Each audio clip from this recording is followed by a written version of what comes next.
Hello guys, welcome to another episode of Farm with Paul, and today we'll talk about something very crucial about cattle feeding, or what we call the dairy feeding.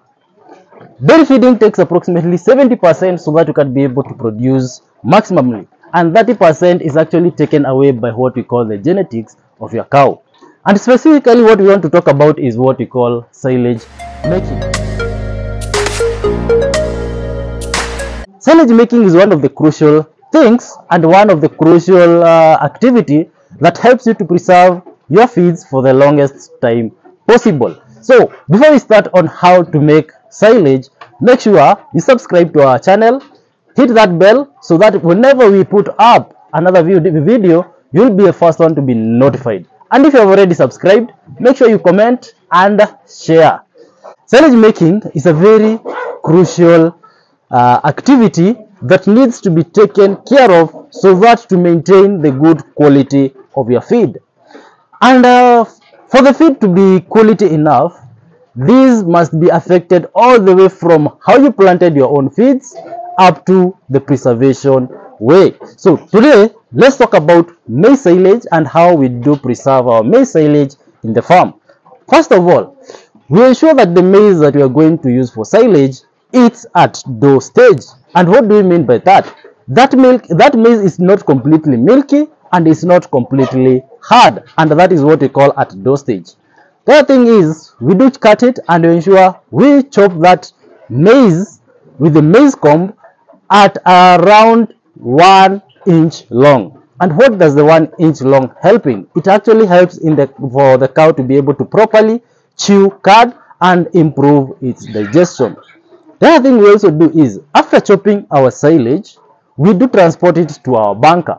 And at our bunker, what happens is, we ensure we mix water, molasses, and something we call an EM. And what the EM does is, it will help our silage actually mature within 14 days.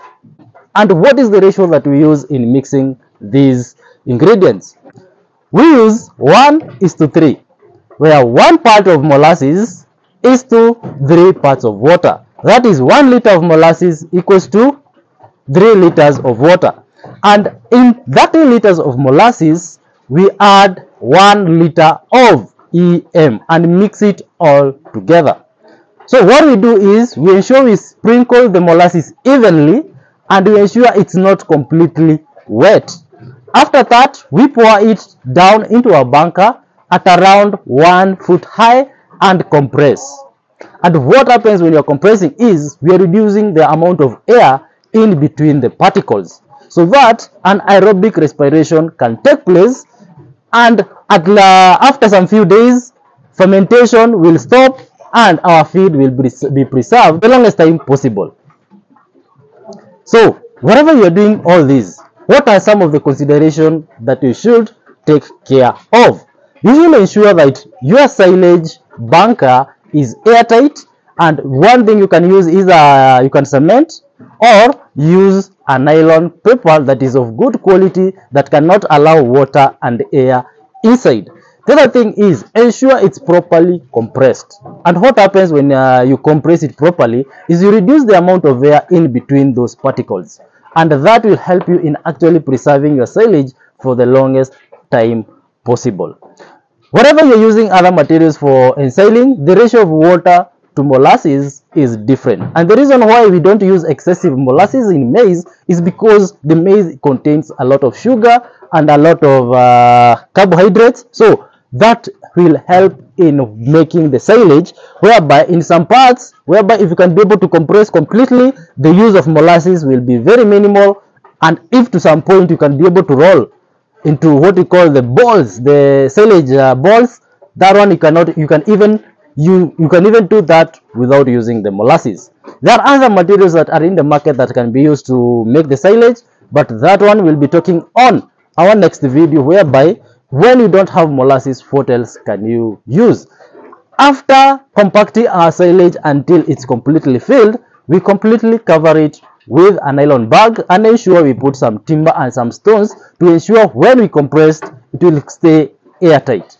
And after that, guys, Stay tuned, because whenever we'll be unwrapping our silage after 14 days, we'll also be here showing you the quality of that silage. Is that silage yellow? Has that silage rotten? Or how the quality is? But whenever you're making your own silage at home, those are the things that you should take in consideration. Which one is the size at which your material is chopped. The other thing is the ratio of water to molasses, and the other thing is to ensure that it's properly compacted. And the last thing is to ensure that no water goes into that bunker. As we all know, water is made of hydrogen and oxygen. So whenever that water goes into your bunker, it will have excess oxygen, which will actually facilitate rotting, and at the end of the day, your silage will rot. So have at least very minimal amount of water. That's why we do not actually pour a whole bucket of molasses mixed with water. We just sprinkle to facilitate the fermentation that will take around 14 to 21 days. Then our silage will be cool and ready to feed to our dairy cows. When we talk about how much feed we are supposed to feed in terms of silage to our dairy cows, that depends on other materials that you are going to feed. But note, if your silage is at the right stage during harvesting, it's preserved at the best moment and the best quality, you'll have around 30% of the dry matter per every 100 kgs, and that will help you when formulating your own, what we call your own total mixed ration to be able to feed your cows. Till next time, my name is Paul, and keep tuned for more every week. See you.